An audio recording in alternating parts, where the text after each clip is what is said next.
श्रमण संघीय युवाचार्य भगवंत पूज्य श्री महेंद्र श्री महाराज साहब आदि संत वृंद एवं उपप्रवर्तिनी आनंद समनिरत्ना पूज्य श्री कंचन कर जी महाराज साहब आदि साध्य वृंद के सानिध्य में निरंतर यहाँ हमारा श्रीमद उत्तराध्याय सूत्र का स्वाध्याय चल रहा है।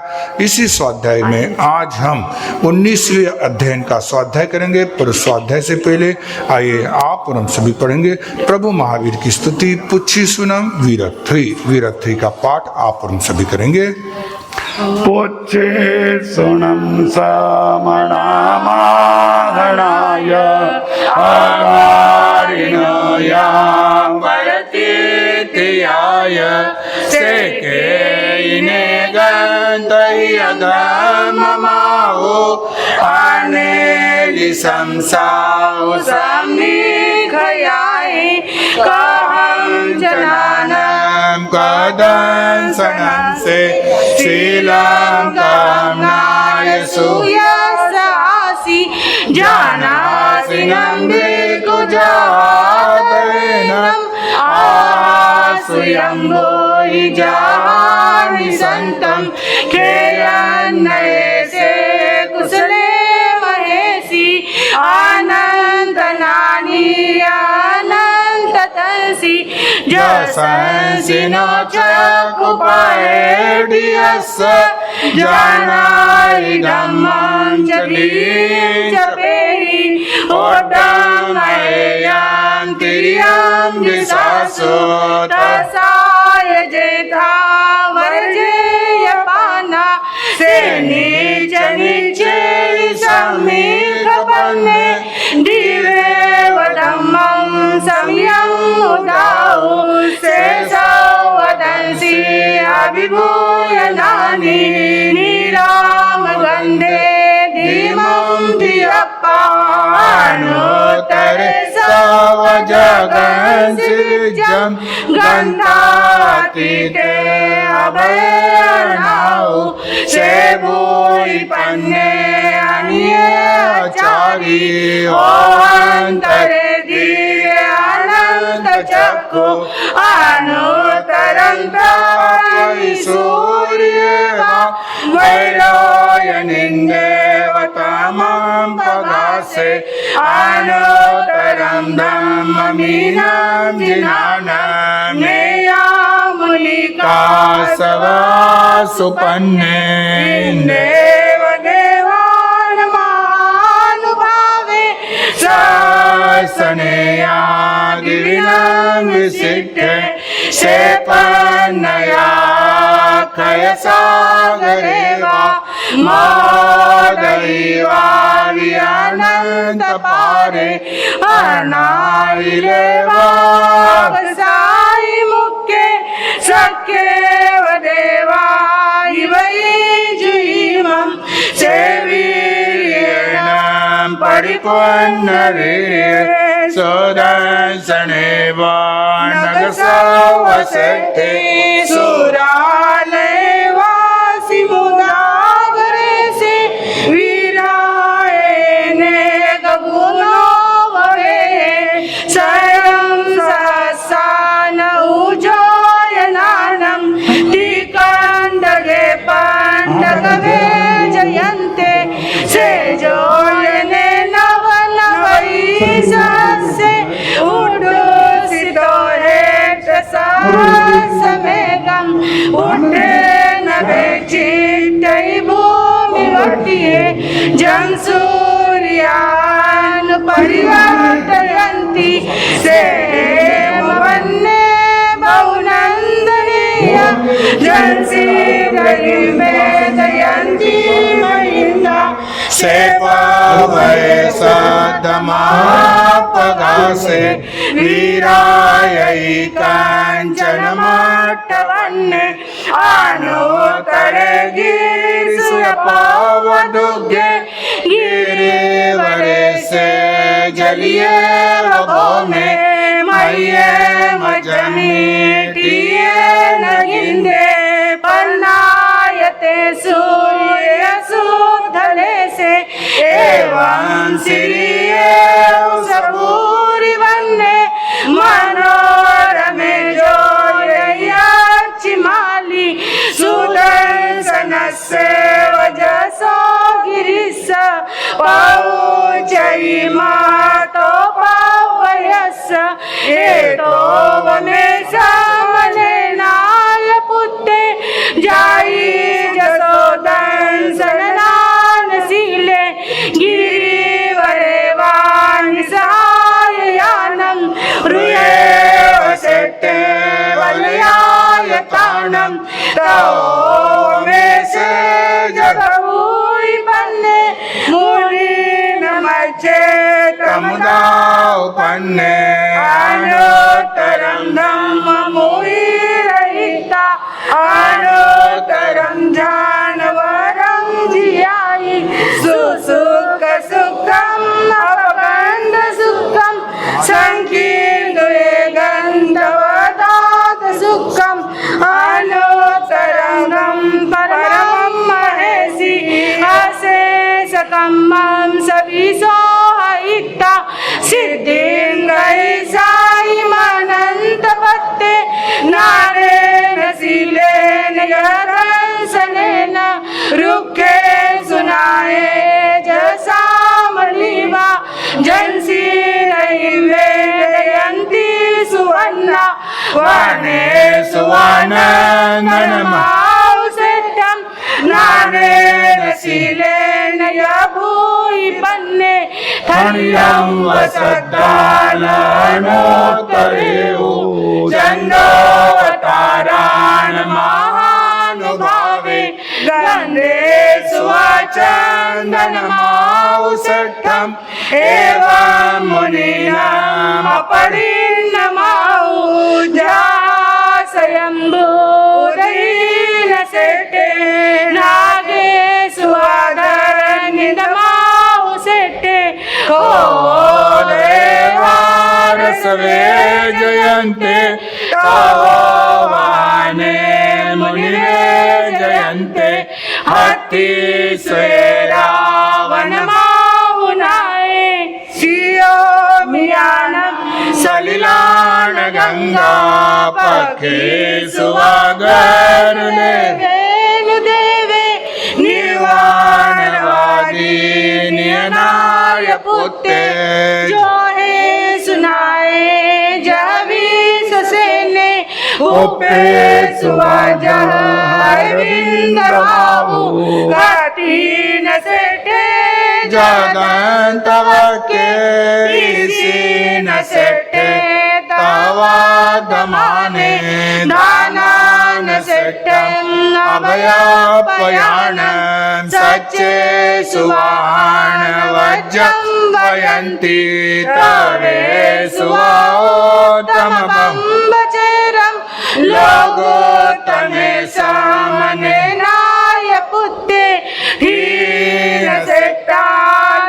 सेट्टालवसतमावा सभासुहम्माव सभान सेठा निर्वाण सेठा जसवधम्मा ज्ञानाय पुत्ता परमातिनानि उडोवमे धुनैविगाय गेहि न सन्निं को वैया सुपन्ने त्रयों समुदं च महाभोगम् अभयं करे वीर्यानन्द चक्षु कों च मानं च तैव मायां लोभं च उतं न जद्दोषा एयानिवन्दा अर्हा महेशि न को वै पावनकार वेयि क्रिया क्रियं वेणयानुवायम् अन्नान्यानं पर्यचठानं शेषववाययवेयिता उवाटिये संजमदिहरायं सेवार्यायिति सराय भक्तम् उवाहनवं दुःखखयटयाय लोकं विदितारं परं च सवं बभुवार्य सववारं स्वच्छाय धम्मं हरन्तभाष्यं समार्यं हटपो वसुद्धं तं दहनाय जनानौ इंदेव देवा हिवागमिषन्ति इंदेव देवा हिवागमिषन्ति ते बेमीति विरथ्विनामम छठम अध्ययनम सम्मतम पोरसी के पचखान। जिनको पोरसी के पचखान लेने हो पोरसी के पचखान ले लो। नमो हरिहंताणम गुरुदेव की आज्ञा सुरेश्वरे पोर्षि उपरांत नहीं पारे दत्ते चारार पचकना संपन्नम खैमम सैमम अनर्थना भोगनम सहस्रागरणम महत्रागरणम सव समायवत्यागरणम पाणम ओसरे ओसरे। जो बहनें पीछे बैठी है अगर आगे आना चाहे तो आगे जगह है। कुर्सियों के कारण से आपको ये होगा तो आगे जगह काफी है, आप आगे आके आराम से बैठ सकते हो। आपको जैसे अनुकूलता हो वैसे देख लो। श्रीमद् उत्तराध्ययन सूत्र 19वां अध्ययन मिया पुत्यम एगुण विषयम अध्ययनम। सुगिरे नयरे रम्मे काननुजान सोहिए राया बल बदिति मिया तसगमाहिसी तेसिं पुते बलसिरी मिया पुते दिविसुए अम्मा पिऊन दहिये जुवराया धनिसरे नंदने सोपासाए किलये साइति देवे दोगुंदगे चेवा निचमुय मानसो मणिरयन कोटि मतले पासाय लोय नटियो आलोय नगरस चौकतिय चचरे आतताई चंदम पासई समन संजयम तव नियम संजमगरम सिलडम गुणागरम तम देई मिया पुते दिट्टिय आणि निसायो काय मनेरी समरुवम दिट्टपुवम मय पुवा साउ सदरी सने तस अजवसनम निसोने मोहम गयस संतस जाई शरणम समुपन्नम देवलोक चौ संतो मानु संभव मगो सन्निनाने समुपन्ने जाई शरणम पुराय जाई शरण समुपन्ने मिया पुत्ते माहितीये सरई पोरानियम जाई सामन्नम च पुरकयम विषय रजंतो रजंतो संजममिय अम्मा पियरमु आगम इमं वयनम पवि सुयानि मे पंचमहावयानि नरेषु दुःखं च तिरिकजोनिषु निर्विण्ण कामो मिमानवाओ अर्जानः पवयिषामि अम्मो अम्मताय मये भोगा उत्तविष फलो वमा प्रचकरुय विवागा अनुबंध दुआवा इमं शरीरं अनिजं असूयि संभवं आशासय वासमीनं दुःख के सान भयनं आशासय शरीरं निरयुनो वलभमं पच्छपुराय चयवे तेन बुभूय सन्निवे मानुसत्ते असारन्नि काळी रोगनालय जरा मरण गतन्नि खनं पिनरममं जन्म दुःखं जरा दुःखं रोगानि मरणानि दुःखो संसारो जत्तकी सन्ति जन्तवो खेतं वत्तु निरन्नं च उत्तदारं च बन्धवा चैतन्यं इमं देयं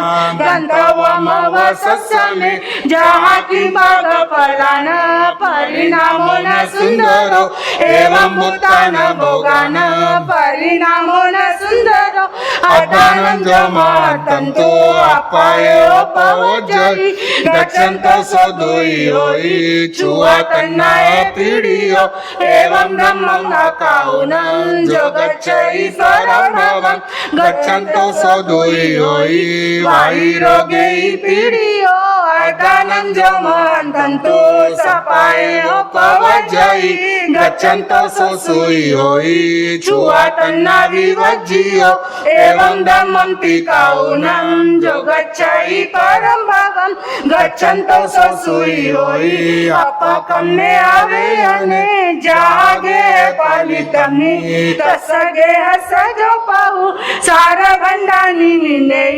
असारमुवज्जयि एवं नये फलितमि जराय मरणेनय अपानं तारयिष्यामि तुभ्ये हनुमन्यो तमितमपियरो सामन्नं पुत्रदुच्चरं गुणानं तु सहस्रं धारय वायिं भिक्खुनो समय सर्वभूतेषु सत्तुमित्तेषु वा जगे प्राणाय वाय वीरय जावज्जीवाय दुःखरं नित्यकालपमत्तेनं मुसावाय विवचनं भासियवमियं सत्यं नित्याउत्तेन दुःखरं दन्तसोहनमायिष आदत्तस विवचनं अनवज्जेष निजस्य गिन्ननाविदुःखरं वीरय्यवम्बचेरस कामभोगरसन्नुना उगमवयमं धारयमं सुदुःखरं धनधनपेशवकेषु परिकाविवचनं सवारम्भ परिचाओ निमन्तं सुदुःखरं चौर्यविहारे रायिभोजन वचन सन्निसञ्चोचेव वज्जयवो सुदुःखरं चुवटनाय शिवनं दंसमसगवेयना जय कनकासा जन्मेव तालनाथ जनाचेव वन्दपरिसः दुःखं विकाय रिया जायनाय लाभया कवयचायि मारिति केसलोय दारुणो दुःखं भवयं घोरं नारे उयमापनो सुयोतु मम पुता सुकुमार सुमज्जीवो नभूसि प्रभुतु मम पुता सामन्नमनुपालिया जावजीवमविषमो गुणानन्तु महाभरो गुरु भारो जो पत्ता होई दुवो आकाशे गंगा सोवा परिसोवा दुतरो बायाइन सागरो चेव तारियव गुणदहिं बालुय कवलो चेव निरसाय संजमे आसिदारा गमनं चेव दुःखरं चरि उतवो आई वेगांत दिठिये चरिते पुत्र दुःखरे जालो अमया चेव चावेयव सुदुःखरं जाभिसिया गिंता पाव मोई सुदुःखरा ता दुःखरं करे उजे तारुण्ये समानतनं जा दुःखं भरे उजे होई वाय सकोतलो ता दुःखं करे उजे किवेन समानतनं जा तुलाये तोलेऊ दुःखरं मंदरो गिरिं तानि उयं निशंकं दुःखरं समानतनं जा भूयं तारियुं दुःखरं दयनायरो तानु वसंतेनं दुःखरं धमसागरो भुञ्जमानुषे भोगे पञ्चलखनायकमं भूतभोगितो जाया पश्चाधम्मं चरिष्यसि शोभितममल्यरो एवमेय जहापुरं नियलोय नितिवासस नक्ति किञ्चित् दुःखरं शारीरमानसाचेव वेदनाओ अनन्तसो महेश्वराओ भीमाओ असह्यं दुःखभयानिय जरा मरण कांतारे चाऊरंते भयागरे महेश्वरानि भीमानि जम्मानि मरणानिय जाई वागुनो एतो नंत गुणोतहि नरये सुरे नाउना साया वेयामये जाई ममी हसियम एतो नंत गुणोतहि नरये सुरे नासिया असाया वेयामये कंदतो कंदो कुंभिसो उट्टपाओ ओसिरो हुयासने जनंतं पक्कपुओ अनंतसो महातवग्गी संकासे मरुनि वैरवालुए कवंब वालुयाए दड्डपुओ अनंतसो रसंतो कंदु कुंभिसो ओड्डंबड्डो अबंधो करवत कटयायिं चिन्नपुओ अनंतसो अरितिख कंटगायिने तुंगे सिंबळि पायवे खेयं पासबद्धेनं कड्डो कड्डाई दुःखरं महाजन्ते सुचुवा आरसंतो सुमेरवं पीडियोमि सकमेहि पावकम् अनन्तसो भुवन्तो कोलसुनैहिं सामेहिं सबलेय पाडियो फालियो चिन्नो विपुरन्तो अनेगसो शिवनाहिं बल्ले पट्टी सेय चिन्नो भिन्नो विभिन्नोय ओइनो पावकमुना नवसोलो हरे जुतो जलन्ते समीला जुए चोइयो तो तजते हिम रजो वजह पाडियो हुयासने जलन्तमी चिया सुमई सोविव दड्डो पक्कोया अवसो पावकमेहि पावियो बला संदास तुंडेहिं लोह तुंडेहिं पक्किहिं विलुप्तो विलवन्तो हम ढंक गिद्देहिं नन्तसो तन्ना गिलन्तो धावन्तो पत्तो वेयारिनि नदी जलं पाहिन्ति चिन्तन्तो खुरधाराहिं विवाहियो उन्नाभितत्तो सम्पत्तो असिपत्तम् महावनम् असिपत्तैहिं पाडन्तेहिं छिन्नपुवाने गसो मुकरे मुसंडी सोले मुसलेय गया संभगतेहिं पत्तं दुःखानन्दसो कुरेहिं तिकरारेहिं चोरियाहिं कपिनीय कपियो पालियो चिन्नो उकितोया अनेगसो पासेहिं गुणजालेहिं मियो वावसो वायो बदरुद्धो वा बहुचेव विवाहियो गलेहिं मगजालेहिं मच्चो वावसो उलियो पालियो गइयो मारियो यानन्तसो बिलसयेहिं जालेहिं लेपाहिं सउनो विवा गाइयो लगो बद्धोया मारियो यानन्तसो कुवाड पसुमायिहिं वड्डहिं दुमो विवा कुट्टियो पालियो चिन्नो तच्चियो यानन्तसो चवेड मुट्ठी मायिहिं कुमारेहिं मायं विवा ताडियो कुट्टियो भिन्नो चुन्नियो यानन्तसो तत्तायिं तंबलो आयिं तौयायिं सिसयाणीय आयो कलकलं तायिं आरसंतो सुभेरवं तुअपियायिं मनसायिं खंडायिं सोल्लगाणीय काव्यो यसमंसायिं अगिवनायिं नेगसो तुअपिया सुरासिहु मेरो यमौनिय पाइयो मि जलंतियो वसाओ रुइरानिय नित्यम्बियेन ततेन तुय्येन वह्येन य परमादुः संपदा देयनाय लितामय तिवचंड पगाराओ गोराओ दुस्सा महाभयाओ भीमाओ नरये सुवेदितामय जारी समानुसे लोये तायागी संतिवेयना एतो अनंत गुणिया नरये सुदुःख वेयना स्वभावेषु असाया वेयना वेदितामय निमे संतरं नित्यं पीजं सातानत्ति वेयना तम्बिन्तमापियरो चन्देन कुतपवया नवरं पुनः सामन्ये दुःखं निपडिकमय सोगेयमापियरो एवमयं जापुडं पडिकमं कोकुनयि अरण्यमिय भक्तिनं एकभूय अरण्येव जाउचरयिमिगे एवं धम्मं चरिष्यामि संयमेन तरेण जामिग सायंको महारणमि जायि अचंतरुकमुलमि कोनंताय दिगिच्छाई कोवासे ओसंदेई कोवासे पुच्छाई सुहं कोसे कटम चपानंबा ऋतुपानमय जयासे सुई होई तया गच्छाई गोयरं भट्टपानस अठाये वल्लराणी सरानिया खाईता पानियं पाऊं वल्लरेहि सरेय मिगचारियं चरितानं गच्छाई मिगचारियं एवं समुट्टियो भिक्खो एवमेव अनेगाय मिगचारियं चरितानं उड्डम्पकमयि दिशं जहानिये गणे गचारी अनेकवासे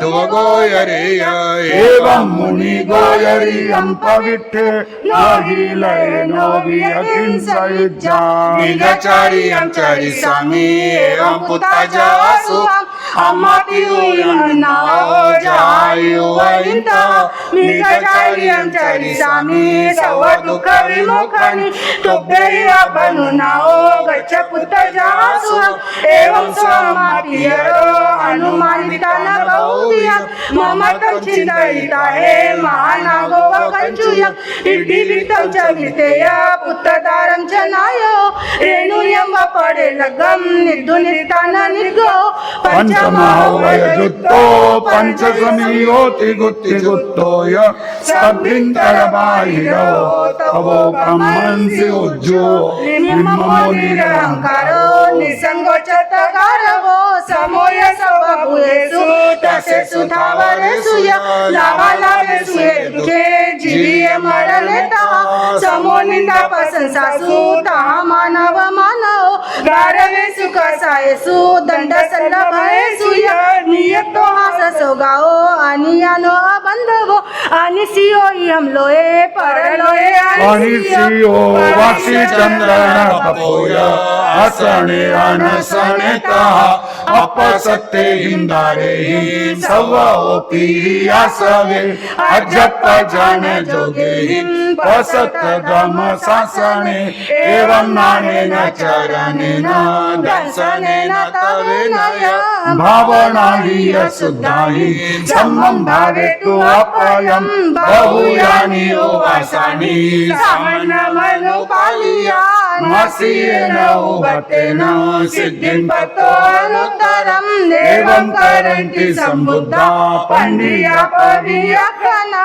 विनियतन्ति भोगेषु विद्या बुद्धे जायसि महाप्रभावसमाजसस्य वियायि पुत्रस्य निसमभाष्यं तव पाणं चर्यं च उत्तमं गायिपानं च तिलोकविसुतं वियानिया दुःखविवर्धनं धनं ममत्वबन्धं च महाभयावां सुभावां न मधुरमनुत्तरं धारे च निर्वाणगुणावहम्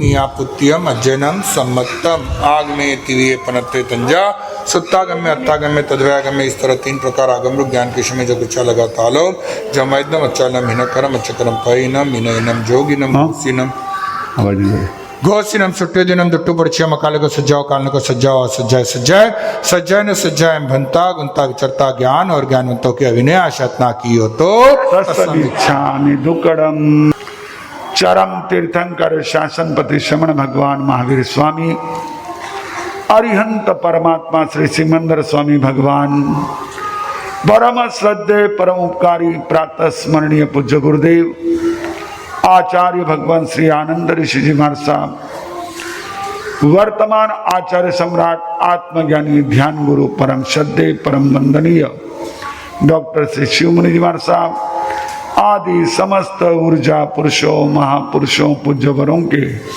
पावन स्मरण चरण को वंदन नमन। धर्म प्रेमी बंधुओं माता बहनों जिनके वचन जिनके सिद्धांत जिनकी साधना जिनके संदेश आप और हम सभी के जीवन का लक्ष्य निर्धारित करने में महत्वपूर्ण आलंबन है, ऐसे परमपिता परमात्मा तीर्थंकर प्रभु की देशना जिन वाणी के प्रति आप सभी के भीतर मेरी आस्था का हार्दिक अभिनंदन। 4 अनुयोग हमारे यहाँ आगमों में व्याख्या ग्रंथों में टीका ग्रंथों में बतलाए गए। द्रव्यानुयोग जिसमें तत्व की चर्चा, गणितानुयोग जिसमें अलग अलग कैलकुलेशंस, फिगर्स, संख्याएं, चरण करणानुयोग जिसमें साधक को किस प्रकार से अपनी दिनचर्या को और अपनी संयमचर्या को क्रमशः निभाना चाहिए, इसकी चर्चा। और धर्म कथानुयोग में जिन्होंने अपने जीवन में धर्म को आत्मसात करके अपने जीवन को एक आकार दिया, अपने जीवन में लक्ष्य की तरफ बढ़ गए, उनका प्रसंग, उनका संदर्भ, ये चारों अनुयोग हमारे आगमों में अलग अलग रूप से उपलब्ध है। किसी में द्रव्यानुयोग की चर्चा है, किसी में धर्म कथानुयोग है, किसी में चरण करणानुयोग है। जैसे जीवाभिगम सूत्र है, भगवती सूत्र है, ये क्या है? द्रव्यानुयोग है। जैसे जम्बूद्वीप प्रज्ञप्ति, चंद्र प्रज्ञप्ति, सूर्य प्रज्ञप्ति, ये क्या है? ये गणितानुयोग है। जैसे दशवैकालिक सूत्र है, आवश्यक सूत्र है, आचारांग सूत्र है, ये सब क्या है? चरण करणानुयोग है। और ज्ञाता धर्म कथांग सूत्र, उपासक दशांग सूत्र, ये धर्म कथानुयोग है। लेकिन इन चारों अनुयोगों के विषय का बहुत ही सार रूप से, सुंदर रूप से प्रतिपादन इस उत्तराध्ययन सूत्र में हुआ है। ये कॉम्बो प्रोग्राम है। आज जैसे आपको अलग अलग फीचर्स वाले अलग अलग प्रकार के ऐसे उपकरण, गैजेट्स अवेलेबल रहते हैं, और कई उपकरण होते हैं वो ऑल इन वन होते हैं, कोई 4 in 1, कोई 3 in 1, कोई 2 in 1, कोई सेपरेट होते हैं। तो ये उत्तराध्ययन सूत्र हम भाग्यशाली, जिसमें तत्व की चर्चा भी, जिसमें गणितानुयोग भी आगे आएगा। जीवा जीव विभक्ति 36वें अध्ययन में किसकी कितनी स्थिति है, क्या है, लिशा में आएगा। चरण करणानुयोग सामाचारी अध्ययन में आ जाएगा। और धर्म कथानुयोग का यह अध्ययन, जिसका आज हमने स्वाध्याय किया, एक ऐसी घटना, राजकुमार बलश्री सुग्रीवे नगर रम्य, सुग्रीव नामक नगर में रहते थे। रमणीय नगर था, बड़ा ही प्यारा ऐसा शहर था, प्रदूषण रहित, जहां ध्वनि प्रदूषण नहीं, वायु प्रदूषण नहीं, जहां पर सभी के हृदय में सहयोग की भावना, सभी के मुख में मधुर आदरपूर्ण ऐसे वचन, और सभी के चेहरे पर सहज मुस्कुराहट, आर्टिफिशियल नहीं, प्लीज स्माइल, सहज प्रसन्न चेहरा।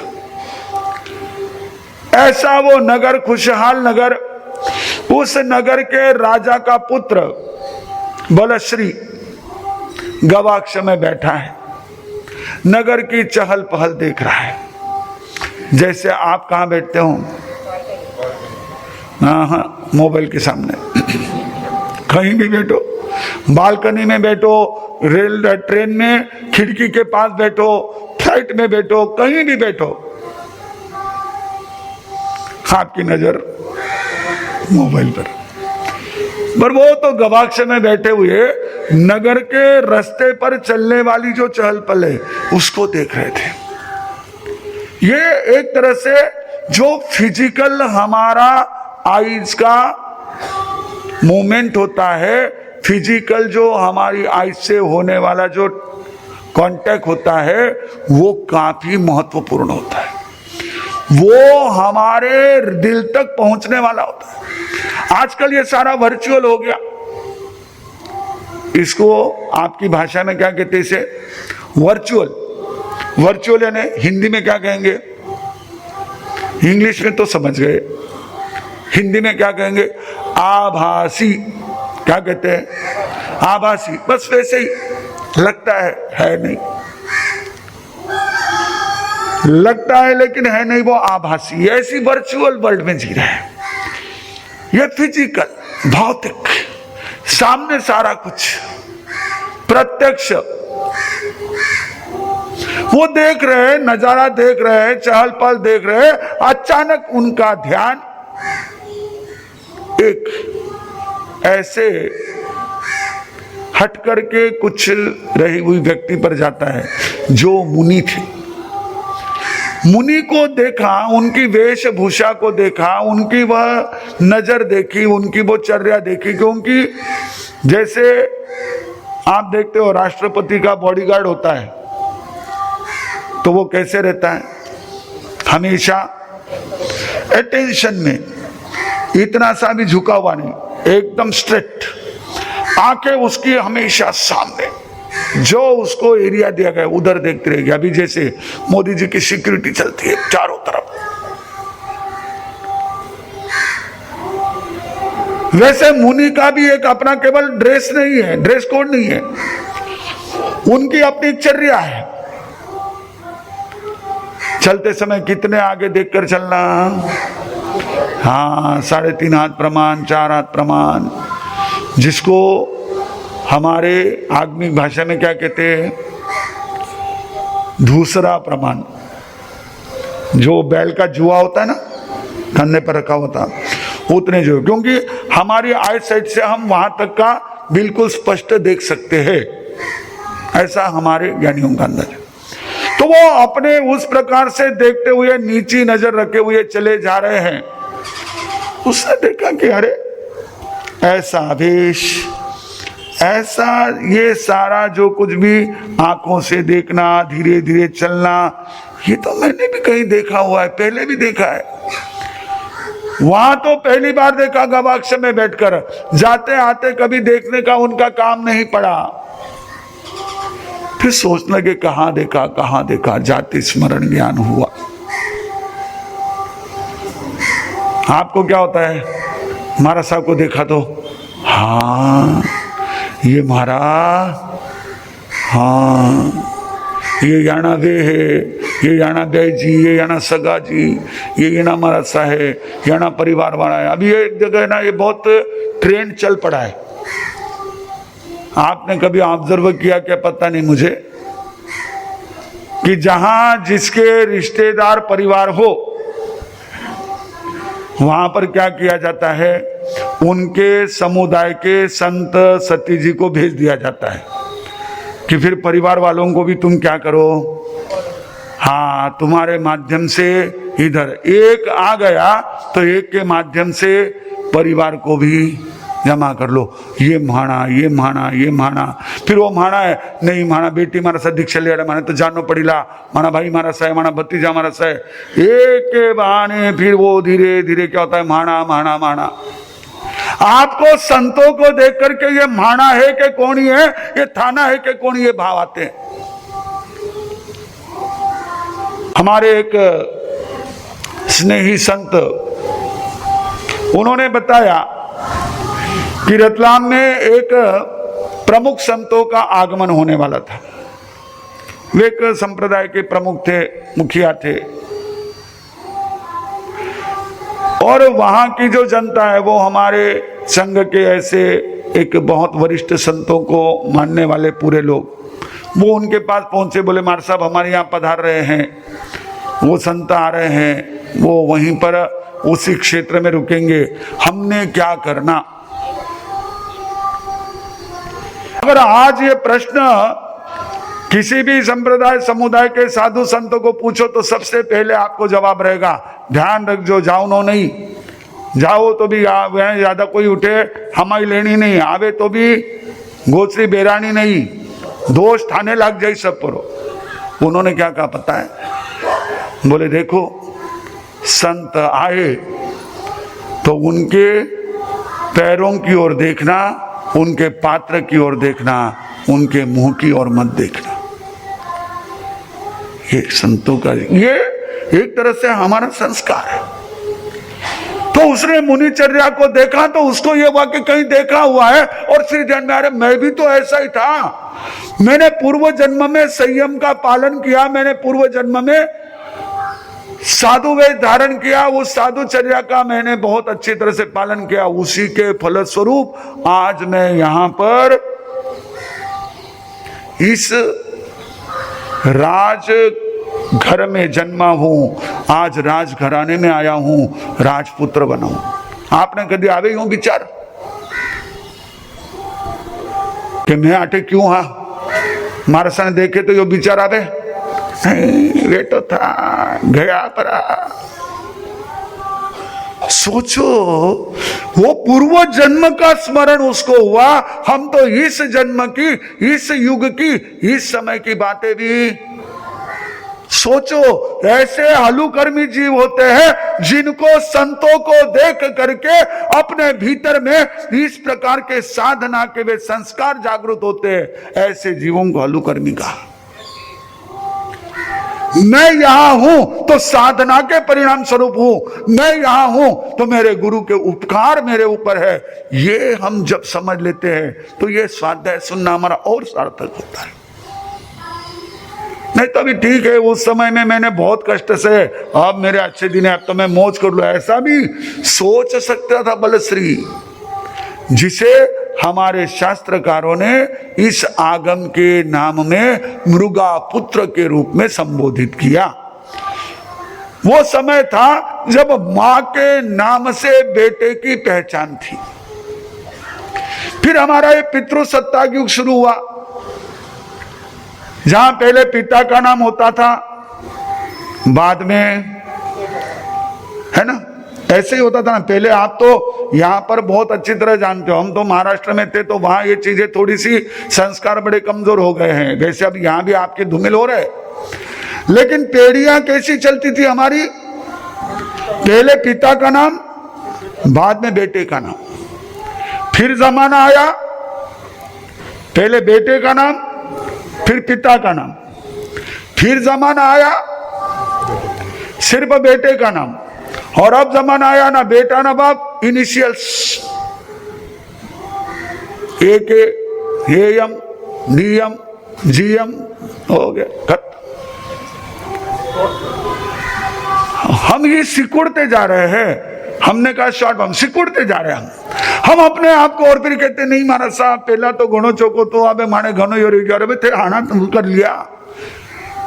हमारे एक परिचित बुजुर्ग बहन, वो अपने पड़पोते को, किसको, पड़पोते को कुंवरसा और पड़पोती को बाईसा के नाम से बुलाते थे। कुंवरसा उनका 3 साल का और बाईसा तो अभी 6 महीने पहले जन्मी हुई थी, लेकिन कभी नाम से नहीं बुलाया। और एक को पूछा भाई तू क्या कहते, मैं उसको ऋषु कहता हूं। मैंने कहा ऋषु क्या नाम होता है? नहीं नाम तो ऋषभ है पर हम ऋषु कहते हैं। अरे इतना अच्छा, इतना तो नाम बोल भाई, ऋषभ कुमार नहीं बोल सकता तो ऋषु मत बोलो। उसे भी संस्कार दो कि पूरा नाम बोले, पूरा नाम बोलेगा उसका व्यक्तित्व परिपूर्ण होगा, संपन्न होगा। हम खुद अपने हाथों से उनके नाम को काट करके सिर्फ नाम को नहीं काट रहे हैं, उनके व्यक्तित्व को खंडित कर रहे हैं। कहां समझते हमको? नाम इतना साधारण है। आप अगर जय आनंद बोलते हो, कितना हमारे मन में आदर आता है। सदगुरुनाथ बोलते हो, कितना एक हमारे भीतर में आनंद आता है। मरुधर केसरी बोलते हो, कितना आनंद आता है। नाम है, क्या है उसमें? मधुकर मिश्री बोलो, मन में मिठास आ जाती है। सिर्फ नाम है। हम तो बहुत साधारण से लेते, वो ही तो प्रॉब्लम है हमारी। बहुत हमको रूटीन हो जाता है, आदत पड़ जाती है, और फिर वो आज संस्कार आ गए ना, सब शॉर्ट मैसेज वाला जमाना आ गया, और उसी कारण क्या हो गए, सब शॉर्ट टेम्पर हो गए। आप देखो, आपके और आज के जमाने में सिर्फ नाम में फर्क नहीं पड़ा, स्वभाव में भी फर्क आ गया है। आप एक प्रयोग करके देख लेना, अगर आपने अपने घर में बच्चों को, बच्चियों को पूरे नाम से बुलाना शुरू कर दिया, देखो उनका व्यक्तित्व कितना बदल जाता है, उनकी पर्सनालिटी कितनी बदल जाती है। उनके भीतर में आत्मसम्मान कितना जागता है, उनके भीतर में आत्मविश्वास कितना जागता है। नहीं ये फॉर्मेलिटी तो लंबो नाम कौन बोले मारा सा 2 अक्षर वालों नाम माने बता दीजो बोलो ने अच्छो रे वही ठीक को नहीं बोलते उन्हें आप भ्रंश कर दो। पूज्य पिताजी माताजी भी बन गए डैडी मम्मी, पहले पिताजी कहते थे। आज भी अगर आप अपने घर में भौसा क्या ने आपकी तबियत बोल के देखो डैड क्या है। हमने पूछा किसी को कि ये डेड कहते हैं डैडी कहते क्यों कहते हैं, बोले मां साहब कारण ये पिताजी बोलो तो लिपस्टिक चिपकती है, डैडी बोलो तो होठ को होठ चिपकता ही नहीं। क्या कहें हम, कभी ऐसे संबोधन प्रयोग करके देखे। ये केवल औपचारिकता नहीं है। आप जब संतों को गुरुदेव कहते हो आपके भीतर में रही हुई आस्था श्रद्धा प्रकट होती है। हम तो ये समझे तो वो मृगा पुत्र जो अपनी मां के नाम से विख्यात हुआ, मृगा रानी का पुत्र बलश्री, मुनि को देखा पूर्व जन्म जागृत, पूर्व जन्म का स्मरण हुआ। वो जन्म का स्मरण हुआ तो उसने मन में ठान लिया कि अब मुझे भी दीक्षा ही लेनी है। देखो ये हलुकर्मी जी, कई बार अगर आप देखो अपने घर में बच्चे हैं, आप सामायिक लेकर बैठे हो, आप मुंहपत्ती लगाकर बैठे हो, उसकी भी इच्छा होती है कि मैं आकर के मुंहपत्ती लगाऊं, आसन बिछाऊं। आप समझ लेना है पूर्व जन्म का हलुकर्मी जीव घर में आया हुआ है, इसके संस्कारों को संभालना है, नहीं तो धीरे धीरे ये होगा और मुंहपत्ती आसन देख करके भाग जाएगा। उसके संस्कारों को संभालना है। हलुकर्मी जीव है, घर के वातावरण से, हमारे भौतिक वातावरण से भारी कर्मी बन जाए बात अलग है। आपको ध्यान भी नहीं आता, कई बार ऐसी चीजें हमारे घर में होती रहती है कि जिसके कारण से वो हलुकर्मी जीव भी भारी कर्मी बनता चला जाता है। उसके अशुभ कर्म उदय में आने लगते हैं, निगेटिविटी बढ़ने लगती है। आप कहते हो हमारा साहब वो तो तैयारी नहीं हुआ बने, क्यों नहीं? पहले आपके पीछे पीछे दौड़ के आता था, अब आप कहो तो भी मानता नहीं है, क्यों? कहीं ना कहीं उसको वातावरण ने या तो घर का होगा या स्कूल का होगा या फिर बाहर का वातावरण होगा, कहीं ना कहीं किसी न किसी ने उसको जो है एक तरह से दंश कर दिया और दंश के परिणाम स्वरूप वो इस प्रकार। पर वो पवित्र आत्मा बलश्री मृगा पुत्र, उसके मन में भाव जागा कि मुझे दीक्षा लेनी है, लेकिन इतना आसान नहीं था। उसने कहा कि हे माता पिता, मैंने विष फल के समान भोगों को भोग लिया है, जिसका बाद में बड़ा ही कटुक फल होता है। अम्म तायमये भोगा भुत्ता विष फलो वमा पच्चा कड़ुय विभागा अनुबंध दुहावहा। ये ध्यान रखना, बहुत महत्वपूर्ण शब्द है। हम कई बार सोचते हैं कि ऐसा क्यों, जो विषय भोग है वो कटु फल देने वाले हैं और अनुबंध में दुख की परंपरा चलाने वाले हैं। अनुबंध यानी जो आगे परंपरा बनती है, जैसे इनके बेटे ये, इनके बेटे ये, इनके बेटे ये, ऐसी परंपरा बनी। वैसे एक के बाद एक, जैसे समुद्र में लहरें उठती चली जाती है, एक लहर दूसरे को, दूसरी लहर तीसरे को उठाती है, वैसे ही ये अनुबंध में दुख देने वाले विषय भोग है, विष फल के समान। और इसलिए ये शरीर अनित्य है, अपवित्र है। बहुत सुंदर सुंदर बात कही, बड़ा ही उसने जो है एक तरह से अपना इस प्रकार से जो शरीर का स्वरूप है, जो हमारे भोगों की क्षण भंगुरता है, वो सब बताया। और ये सब छूटने वाला है, सब कह दिया। फिर उसने एक बात कही कि ये जीवन यात्रा बहुत लंबी यात्रा है। इस यात्रा में जो भाता लेकर के चलता है वो सुखी है, और इस यात्रा में जो बिना भाता के चलता है वो दुख पाता है, तकलीफ पाता है, परेशान होता है। अभी हैदराबाद से एक परिवार आया था दर्शन के लिए, पति पत्नी दोनों बच्चे। रात को शाम को ट्रेन में बैठे, सुबह यहाँ आना था 6:30 बजे।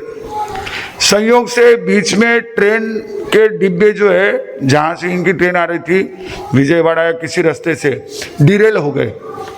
तो इनकी ट्रेन 11 घंटे लेट पहुंची। अब वो भाई को था आयंबिल, उस उनकी मिसेस को था एकासन, और उन्होंने सोचा सुबह जाएंगे, वहां जाएंगे तो वहां पर हम लोग भोजन कर लेंगे। अब उनको रास्ते में एकासन के लिए, आयंबिल के लिए कोई व्यवस्था, अच्छा वो व्यवस्था तो नहीं, लेकिन उसके साथ साथ बाजार से कुछ खरीदना, तो आपको पता है आजकल कैसी स्थितियां है, ना ट्रेन का कुछ ले सकते, ना वहां के कैंटीन का ले सकते। बहुत बड़ा वहां पर हाइजीन का इश्यू है, कई प्रकार की चीजें रहती है, खाने का मन ही नहीं होता है, वेज नॉन वेज वहां रहता है, लेने का मन ही नहीं होता है। बड़े परेशान थे, बच्चे थे साथ में। फिर वो तो ठीक है, जैसे भी थोड़ा बहुत काम चला गया, यहाँ करके उनके परिचित थे, वहां भोजन के लिए हो गया, सब होगी चीजें। लेकिन साथ में भाता रहता, तो कई जने यहाँ से जाते हैं, संघ वाले सभी को भाता देते हैं। कई लोग कहते नहीं नहीं हमको इधर जाना, मैंने कहा रहने दे, घर पे प्रसादी दे देना भले, लेकिन अगर भूख लग गई तो क्या करोगे? अब ये तो उनको तो कह सकते, वो ले भी लेते पार्सल, लेकिन आपको कैसे कहे कि धर्म का भाता साथ में ले लो? बहुत लंबा सफर है। वो कह रहे हैं मृगा पुत्र अपने माता पिता को, हे माता पिता मेरी जीवन यात्रा का ये लंबा सफर, मैं धर्म का भाता लेना चाहता हूं, संयम का पाथेय लेना चाहता हूं। वो कहते बेटा इतना आसान नहीं है। आप जैसे समझाते हो ना किसी भी दीक्षार्थी को, वैसे ये सब मुझे जहां तक लगता है ये आप लोगों ने कॉपी पेस्ट किया हुआ है अपने बातों में। ये सारी बातें जो हमारे आगम में आई है उसको समझाते, अरे ये बहुत कठिन है, ये इसका जो है ना इतना बोझ तुम सहन नहीं कर सकते। जैसे लोहे का वजन होता है उससे भी भयंकर ये 5 महाव्रत का वजन होता है, कैसे तुम सहन कर सकोगे? तुमसे संभव नहीं है। एक बार समुद्र को तैर जाना आसान है, लेकिन इस संयमी जीवन को पार करना कठिन है। कैसे कैसे जोरदार उदाहरण दिए। पर मृगा पुत्र जो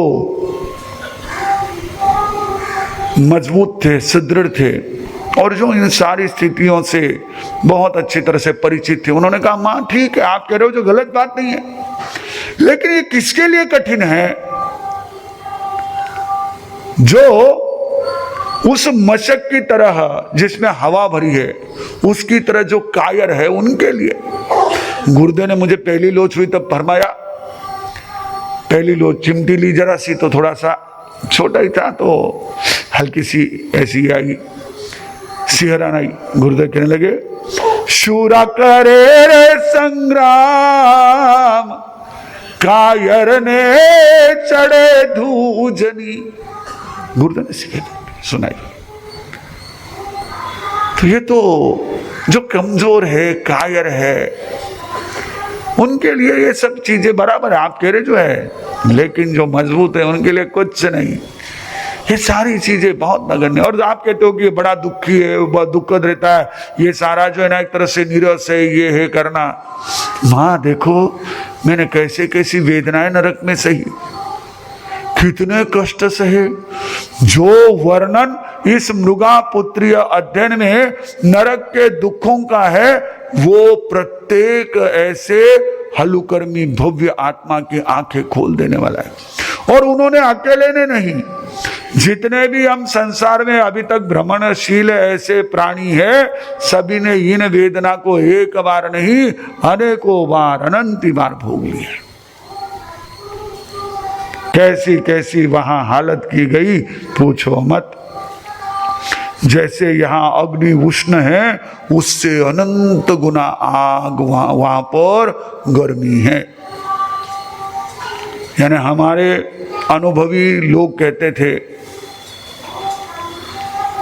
कि अगर किसी गर्म ऐसी नरक में रहे हुए नारकी को एक कल्पना कर ले, केवल होता नहीं है, लेकिन ऐसा सोचे कि यहां ला करके जो लोहा पिघलाने वाली अलॉयज है, उस अलॉयज में यानी 140 प्लस टेम्परेचर ऐसी भट्टी में भी सुला दे तो गहरी नींद आ जाएगी। जैसे चेन्नई वाले को सिर पर दूसरे प्रांत में ले जाकर छत पर सुला दो तो भी, या तो छत पे सो, घर पे सो, एसी के बिना तो पसीना ही पसीना ऐसे वो। लेकिन वहां तो इतनी भयानक गर्मी है नरक में, कुछ भी, वो अलग की भी गर्मी कुछ नहीं, इतनी ठंडी कि अगर उसको -50 वाले स्थान पर ले जा करके भी आप रख दो तो बिना कपड़े के आराम से वहां पर सो जाएगा। इससे भयानक ठंडी में वहां पर वो जीव रहता है। कितनी वेदना, क्षेत्र की वेदना, ऊपर से प्रहार हो रहे वो अलग वेदना। शरीर ऐसा बना हुआ है कि उसमें कोई ना कोई तकलीफ, कभी खुजली चल रही है, कभी कुछ निकल रहा है, कभी कहीं से पस निकल रहा है, भयानक वेदना। अब ये पस वगैरह ये सारा जो है ना वैक्रिय शरीर है, हमारे जैसा औदारिक शरीर नहीं। लेकिन वैसे अशुभ पुद्गल जो व्यक्ति को बिल्कुल अंदर से एकदम से व्याकुल कर दे, ऐसे पशु पुद्गल वहां पेड़ की छाया में जाए तो ऊपर से पत्ते गिरे तो तलवार जैसे, ऐसे भयानक वेदना। और वो भी इतनी बार वेदना की, उसके सामने ये क्या। और ऐसा कहते हैं कि यदि किसी को जाति स्मरण ज्ञान होता है तो वो अपने पूर्व के उत्कृष्ट ऐसे निरंतर वाले 700 संगी भव देख सकता है। संगी पंचेंद्रिय के रूप में रहे हुए 700 भव पिछले जन्म के देख सकता है। तो नरक की वेदना का भी उसे अपने पूर्व जन्म स्मरण में ध्यान है। और ये आगम में हमारे त्रिकाल ज्ञानी सर्वज्ञ परमात्मा ने बताया। और जब उन्होंने सब बताया तो कहा कि मैं तो संयम लेना चाहता हूं। बोले अरे बेटा तुम लोगे तो तुम्हारा कौन उपचार करेगा, कौन ध्यान रखेगा। कहने लगे मां, जैसे हरिण जंगल में विचरण करता है, कौन उसकी सार संभाल करता है, वो अपने आप ठीक हो जाता है, कर लेता है। वैसे ही मैं मृगचर्या को जीऊंगा, मैं वैसे ही एकाकी विचरण करूंगा। जब उसकी ये दृढ़ता देखी तो माता पिता ने उसे आज्ञा दी। आज्ञा देने के बाद में वह जो है इड्डिम वित्तम च मित्तेय पुत्र दारम च नायवो रेणु यम पड़े लगम निधु नितान निगवो। रिद्धि वित्त मित्र पुत्र पत्नी ज्ञातिजन सबको कैसे छोड़ के निकल गया। जैसे कपड़े पर लगी हुई मिट्टी को आप छटक देते हो, निकाल देते हो, वैसे रेणु यम्ब पड़े लगम, कपड़े पर लगी हुई मिट्टी की तरह सबको छिटका करके एकाकी निकल गए। यही होता है। निकले तो ऐसे ही निकले, शालिभद्र कैसे निकले वैसे ही निकले, धन्ना कैसे निकले वैसे ही निकले। और आप भी कभी निकलोगे तो ऐसे ही निकलोगे, नहीं तो ऐसे ही रह जाओगे, कोई नहीं। फिर तो वो तो ऐसे कितने जन्म हमारे चले गए। जब निकलोगे तो ऐसे ही निकलोगे कि बस अब मुझे निकलना, नहीं रहना, नहीं रहना, खत्म। ऐसे ही एक निश्चय करके एक हलुकर्मी जीव भव्य आत्मा जिन शासन में आगे बढ़ी, जिसका जन्म तो अमरावती के पास छोटे से चांदू रेलवे गांव में हुआ, गुजराती कोठारी परिवार में। लेकिन दादी और माता पिता के संस्कार ऐसे, गांव में कोई भी साधु संत आए तो उनकी उंगली पकड़कर उन्हें गोचरी के लिए अन्य घरों पर भी ले जाना, अपने घर पर भी ले आना। उनको गांव के कुछ ज्यादा घर नहीं है, उस समय में भी उतने थे, आज भी 10-15 घर है। ऐसा वो बालक, उसके भीतर के भाव उभर कर आए कि मुझे भी संयम लेना है, दीक्षा लेनी है। लेकिन इकलौता बेटा था, माता पिता ने इनकार कर दिया, दीक्षा नहीं लेना है। हमारे संयोग से महासती जी, उप प्रवर्तनी बेन मार साहब, कंचन कौर जी मार साहब चांदू रेलवे पधारे थे उस समय। तो वहाँ इसके पिताजी ने, उस बच्चे के पिताजी ने कहा कि महासती जी मेरे बेटे को समझाओ, अकेला है और वो दीक्षा लेना चाहता है। महासती जी ने बात की, बोले क्या भाव है तेरा। बोले मुझे दीक्षा लेना है, कोई आपके परिचित संत हो तो बताओ। हम थे अहमदनगर, वो रहता था चांदू रेलवे। लेकिन हमारी बेनमार साहब ने उसे ज्ञान ध्यान में भी आगे बढ़ाया और उसको हमारे परिचय में भी लाया। जो पहले हितेश मदन लाल कोठारी के नाम से जाना जाता था, 2002 में उसने दीक्षा ली और वो हितेंद्र ऋषि जी बने। आज भी आपके समक्ष अपने जिन शासन की प्रभावना में धर्म स्वाध्याय आदि में लीन है।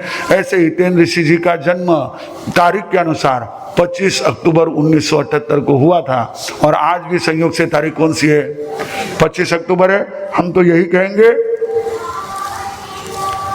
धन्य कहाए वो मात तात भी जन्म देते हैं, दौलत देते हैं संस्कार धन की।